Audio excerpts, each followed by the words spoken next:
Podcasts on UNC-TV.org are made possible through the financial contributions of viewers like you, who invite you to join them in supporting UNC-TV.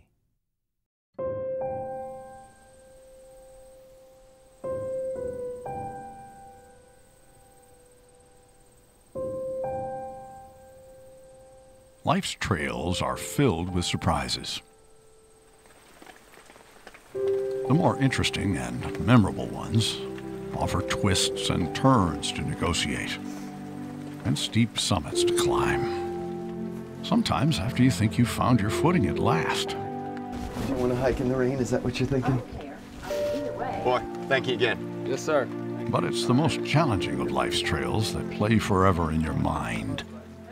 The ones that both frustrate and enliven your journey in undreamed of ways. Just ask Trevor Thomas. Yeah, 2004 was a good year for me. Got out of law school. I was going to go into the JAG Corps with the Navy. And the only thing I had to do was take a physical, which included an eye test. The news was shocking and came out of nowhere. She said, glasses are not going to help you. I can't help you. I would recommend highly that you go see a specialist. He said it could be central serous choroid retinopathy. He said, but not at like anything I'd ever seen. 25% of my eyesight, 1 week, gone, just like that. And soon probably gone entirely, with no cure. I never met a blind person. I certainly didn't ever envision myself being blind, and God knows I didn't know how to exist as a blind person. The first 2-3 years, as he was realizing that blindness had occurred, we didn't know what to expect at all, and I'm not sure he knew what to expect, but it was pretty harrowing. I did not want to leave my house. You know, I was at the point where I didn't even know how I was going to get to the mailbox without getting hurt. You know, in my eyes, you know, life was over. So then you got to figure out, am I going to curl up and die, or am I going to just, okay, what am I going to do? One friend called and said, you are going out, and we're going to go see a blind guy speak. The same problems that I had and I was going through, he'd already gone through. So I instantly could identify with him. Turned out to be a very, very monumental point in my life. Well, he climbed Everest. If this guy can climb Everest and he's blind, why can't I do whatever it is that I want to do in life? It was like a catharsis. It really was. He realized at that moment that he could be a blind person that could do something other than sit on the sofa and do nothing. With the help of an Orient and mobility instructor, Trevor took those critical first steps. The first time was terrifying. She would make me go up and down the streets all around in the neighborhood. You push that comfort zone a little bit, then you push it again, and then again, and again. I've done so many miles hiking. I know by the speed that I'm walking and time, basically tell me how far I've gone. And how far I've gone will get me to markers and will let me know where I need to turn to go different places. Down the street, up the hill, turn right, then turn left, then walk down that street, and the minute we hit the greenway, it was freedom. The Charlotte Greenway was Trevor's ticket to a future he couldn't have imagined at that time. There's not a day that I don't go out and hit the greenway for either training, enjoyment, or for transportation. Trevor's home away from home often meant 20 to 25 miles a day of disciplined effort. He had to find something that worked for him, and the hiking is what was the answer. But not just any hike. Trevor decided to take on the big one, the Appalachian Trail, end to end, all 2,175 miles of it, from Georgia to Maine, through 14 states. I do think my parents wanted to have me committed. And I said, you didn't join the Boy Scouts. You never camped, you never did any of that. Yeah, I thought he lost his mind and his eyesight all in the same pipe, yep. Once I decided I was going to do it, there was going to be no way on earth that, number one, I wouldn't go, and number two, that I would quit. We still didn't really think he was going to go. A through hike of the entire trail typically takes 5 to 7 months. It's best to start in Georgia in the spring and walk north to Maine, following the warm weather up the spine of the Appalachians. When it became real that I was gonna go, my sister was the only one who would take me. And I watched him as he went, and I thought, okay, Trev, this is your one and only chance to show that you can do this. Part of me was like, you know what, as much gumption as he had, yeah, he could do it. But then the other part of me was thinking, oh my gosh, you know, if I just sent him off in the sunset to come home in a pine box. D-Day was April 6, 2008, and the way Trevor figured it, it would work to ask other hikers if they would trust having a blind guy tag after them. The first 24 groups of people that I asked, absolutely not. Most people did not want to be responsible for getting the blind guy killed. Finally, a hiker named Kevin took up his challenge, and they were off, much like you see Trevor here following his friend Dave. But like any new venture, there were some learning experiences. The AT is a very rugged trail. It was nowhere close to the Greenway, which is where I got all my practice. We had to figure out a way for me not to get killed. We figured out that if he tapped on rocks, All right, rock steady or left. then I would know they were there. We got better and better and better. Oh, we have a little blowdown, but it's notched out. All right. I got quicker and quicker and quicker, and hence started falling less and less and less. All right, watch the rotors on eye level. It is not true that when you lose one of your senses, your other senses get better. All right, first step, They don't. go right, a little wobbly. You become more aware and you pay attention to your other senses more. My sense of touch, I'm a very tactile person now. I have noticed that the feeling, ironically enough, in my feet has become much more acute. But I need to be able to feel the subtle gradient on a trail to make sure that I'm on it.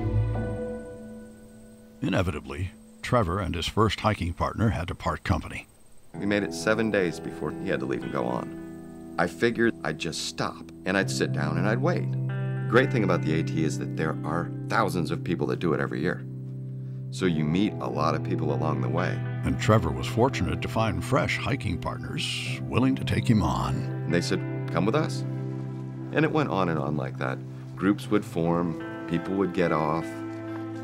In the beginning, trusting others to help him along life's way was difficult. We got some steps here. All right. On and off the trail. Step up, and then go left. He always had the position that it was trust no one, except for family members. And the most ironic thing is now with his blindness, he's got to trust people. He's got to trust total strangers. And that's been a turning point for him because he's never been like that. And now he trusts a lot of people, which has made a big difference in his life. It's common for hikers to take on a trail name, an easy way to personalize your trek and to remember others you meet along the way. On the trail, Trevor is known as Zero, after 00, a rock climbing term for zero visibility. All right, Butterfly, let's roll. I heard about the blind guy on the trail, and it was really funny because I got to a shelter and I heard somebody, and it was Zero. He'd been there for like a day and a half, waiting for somebody he knew to come along. Switchback coming up. We hiked together for 3.5 days. You know, he's got the hiking poles, and everybody else has hiking poles as well. So it's like he doesn't feel any different, and people can't tell he's blind. And he'll tell me sometimes he just feels like this is his element out here. The trail has over 250 shelters and campsites. Shelters are spaced about a day's hike apart. Zero's daily objective was simple: reach a trail shelter every night. Sounds like good flow. And find water. And if things worked out well, on the days he really needed one, Zero would find a new hiking partner and let family know where he was via a GPS spot locator.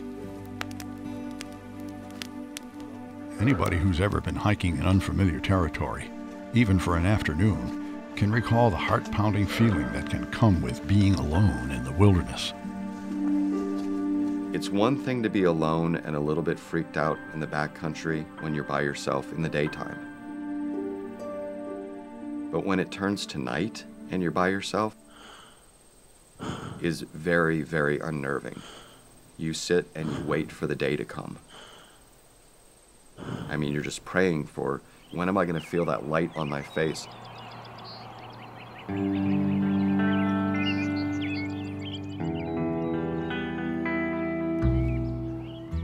All right, we're coming down.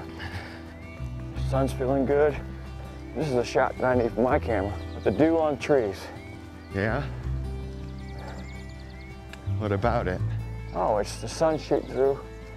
All that dew that we had last night. So it's like sparkly? Like a Christmas tree.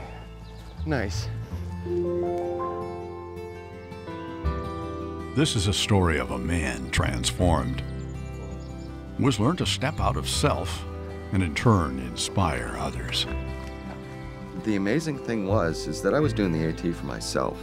Wow, it's so nice to meet you. Oh, good to meet you guys. Just the vast number of people that came up to me and said, what you're doing is amazing.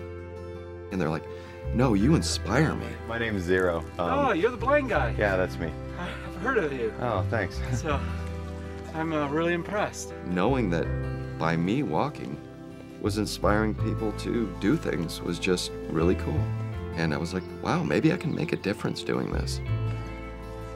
And he kept going and going and going, and I thought, I'll be darned, my brother's going to do this. I can't believe it. There's hiking, and then there's the grueling 100-mile wilderness from Munson, Maine to Mount Katahdin, the last leg of the Appalachian Trail. And they even have this gigantic sign before you enter that says, if you do not have at least 10 days of food on you, don't enter, because there is no out. And then there was Kyle, the remnants of a late-season hurricane that brought enough weather misery to nearly get the best of him. I'd almost drowned myself. I was freezing, and I was in a shelter, and I was alone. The only thing that saved me was I heard people. They hiked pretty much all night, so they could catch up with me and make sure that I was able to complete my trek. But they had not yet reached their ultimate goal, Mount Katahdin, because the National Park Service had closed the trail, sidelining hikers for a week. When the weather finally broke, Zero headed out toward his goal and had plenty of company. There were more hikers on that day, October 8th, that stood on top of that mountain than has ever stood on top of the mountain, ever. All these people are making as much noise as they possibly can because they're excited, and number two, because they know I'm listening so I can get up the rest of the hill. Just being able to share that with so many people that you shared so much with, it was utterly surreal. 6 months, 2 days, and over 2,000 miles, Zero had beat the odds. His own. I'm not encouraging everybody who's losing their sight to run out and do the Appalachian Trail. That was something that I chose to do for myself. What I want people to take away from it, sure, there are going to be things you can't do any longer. So let them go. Find what it is that is your passion, whether you think you can do it or not, and just go out and try. Everybody has their own summit. Hey, Dave? Say something else. People take photographs. Well, I have those. Say something again. But they don't do me any good. Every time I get to the summit of anything, I pick up a rock or 2 rocks and put them in my pocket. That way, when I get home, I can lay my rocks out and I can feel the rocks. I remember, just like if you, say, would look at a photo.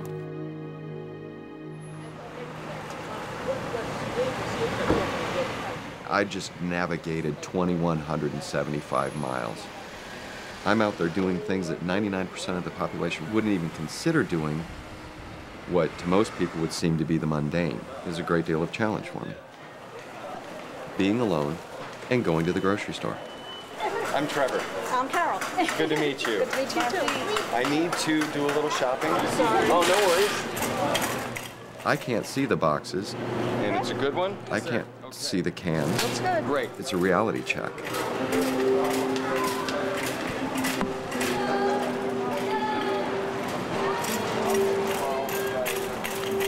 And that's going to do it for produce, but thank you very much.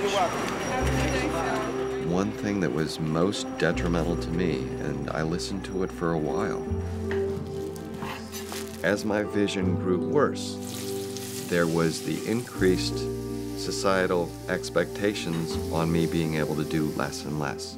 I gained weight on the trail last time. You were skinny. You were really skinny, I thought. I realized that, no, I can do whatever I want to because I know I can. What's in the future? I'm doing a lot more hiking. Okay.